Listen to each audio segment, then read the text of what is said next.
એક વખતે સુખદેવ મહારાજ પધાર્યા છે। બ્રહ્મસત્ર હાજર ઋષિઓ આદરપૂર્વક ઉભા થયા। સુતજીને માનપૂર્વક અભ્યાસને બેસાડ્યા છે। પછી ઋષિઓમાં શ્રેષ્ઠ એવા સૌનક ઋષિએ સુતજીને વિનયપૂર્વક પ્રશ્ન પૂછ્યા છે। અને પ્રશ્ન કેટલા પૂછ્યા છે? 6 પ્રશ્ન પૂછ્યા છે। સૌનકજી સુતજીને પૂછે છે, જીવ માત્રનું કલ્યાણ સાથી થાય છે, અમને કહો આત્માના કલ્યાણ માટે શું કરવું જોઈએ? સરળ સાધન કયું છે? મનુષ્ય માત્રનું કલ્યાણ શેનાથી થાય છે તે ઉપાય અમને બતાવો। આમ પહેલા 2 પ્રશ્નો કુલ અને સાધન જાણવા જિજ્ઞા વ્યક્ત કરી। માનવ કલ્યાણ તેનું સાધન છે। ત્રીજો પ્રશ્ન પૂછ્યો। સૌનક ઋષિએ સુતને પૂછ્યું, ભગવાન 6 ગુણ વાળા છે, સર્વગુણ અને સ્વતંત્ર।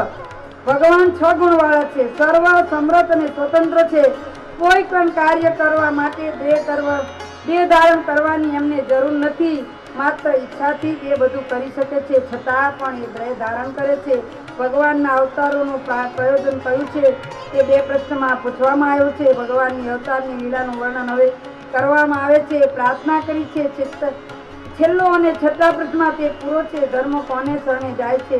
ઋષિએ કુલ 6 પ્રશ્ન પૂછ્યા છે।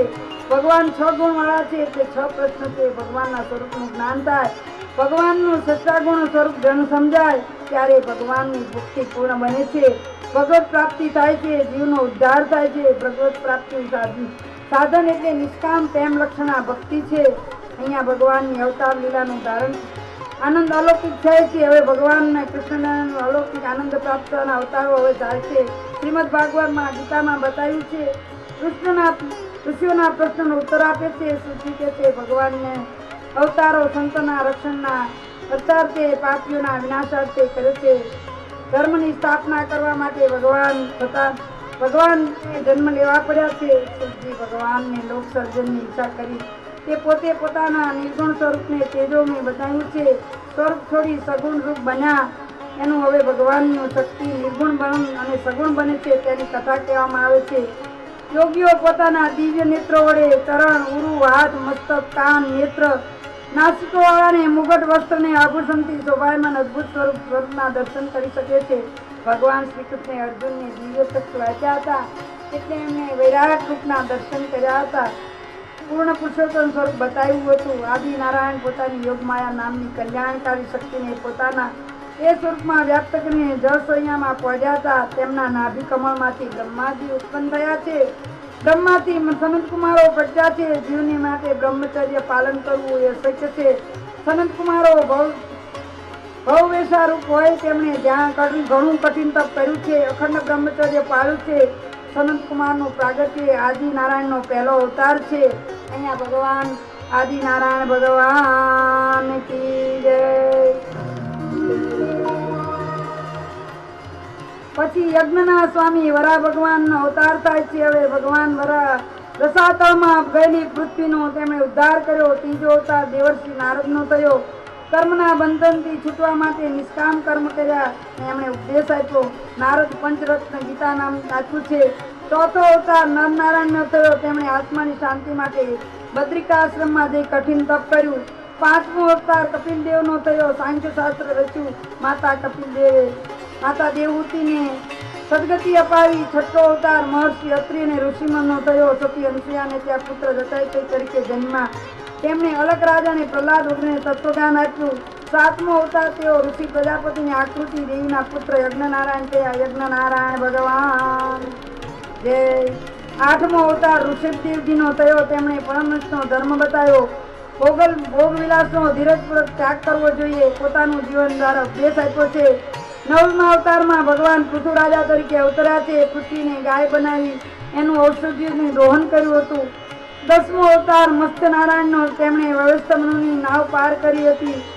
11મો અવતાર પૂર્વ નારાયણનો કર્મરૂપે સમુદ્ર મંથન સમયે સમુદ્રમાં ડૂબતા મંદરાચળને પોતાના પર્વતને પોતાની પીઠ ઉપર ધારણ કર્યો હતો। 12મો અવતાર ધન્વંતરીનો થયો। તેઓ અમૃત કુંભ લઈ સમુદ્રમાંથી પ્રગટ થયા, પરંતુ દાનવોએ તેમની પાસેથી અમૃત ઝૂંટવી લીધો। આથી દેવો અમૃત કરવા માટે ભગવાને મોહિની રૂપ પ્રગટ કર્યું અને તેમને દૈત્યોને મોહ પમાડી દેવોને અમૃતપાન કરાયું. 14મો અવતાર ભગવાનનો નરસિંહ સ્વરૂપ છે, પુષ્ટિનો અવતાર છે. નરસિંહ ભગવાન રૂપ ધારણ કરી પ્રહલાદ રૂપી અનુગ્રહ કર્યો. પ્રહલાદને સ્તંભમાં ભગવાન દેખાયા. નરસિંહ અવતાર લઈ કલ્કી અવતાર સુધીના 9 અવતારો ભક્તિ માર્ગી અવતારો છે. નરસિંહ અવતારમાં ભગવાનની સર્વવ્યાપકતા દેખાય છે. પ્રહલાદે ભગવાનની સર્વવ્યાપકતા બતાવી છે અને કહ્યું છે નિસંદેહપણે સાબિત કરી આપો. તેણે સાબિત કરી કે સર્વત્ર પરમાત્મા છે. 15મો અવતાર વામન ભગવાનનો છે. પોતાના નિષ્કામ નિતમય ભક્ત પ્રહલાદને જાત્યા તેની પાસેથી 3 ડગલા ભૂમિનું દાન લીધું. પરમાત્મા તો મોટા છે, પરંતુ પોતાનો નિષ્કામ ભક્ત પાસે વામન બની જાય છે, નાના બની જાય છે, દ્વારબાળ બની જાય છે. સત્ય તેમને જગતને બતાવ્યું છે. 16મો અવતાર પરશુરામનો છે. પરશુ ધારણ કરી અધર્મી રાજાઓને સંહાર્યા છે. 21 વાર પૃથ્વીને નક્ષત્રની કરી છે. ક્ષત્રિય વિહોણી કરી છે. 17મો અવતાર વેદવ્યાસજી નારદજીનો મહર્ષિ વેદવ્યાસજીનો છે. તેમણે ભાગવતનો અવતારનો વિસ્તાર કર્યો છે. 18મો અવતાર મર્યાદા પુરુષો રામચંદ્રજીનો છે. તે રામ રૂપે પ્રગટ થયા. તેમણે રાવણને સંહાર્યો. જીવનમાં બધા ક્ષેત્રે મર્યાદાનું પાલન કર્યું. મર્યાદાની સ્થાપના કરી છે. 19મો અવતાર પૂર્ણ પુરુષોત્તમ શ્રી કૃષ્ણનો અને 20મો અવતાર બલરામનો છે. શ્રી રામ અને કૃષ્ણ સાક્ષાત પૂર્ણ પુરુષોત્તમ અવતારો છે. બાકીના અવતારો પરમ પુરુષના અંશના અવતારો છે. રામના ભગવાન સ્વયં શ્રી કૃષ્ણનું ભગવાન સ્વયં સ્વરૂપ રામચંદ્રજીએ ધર્મની મર્યાદાનું પાલન કર્યું. તે માટે મર્યાદા પુરુષોત્તમ કહેવાયા. કૃષ્ણચંદ્રએ જગત સમસ્તના જીવનો ભગવદ્ ગીતા આપી. બંસી બજાવી ગોપીઓને રાસ રમાડી. કૃષ્ણએ પંચજન્ય શંખનો નાદ કર્યો.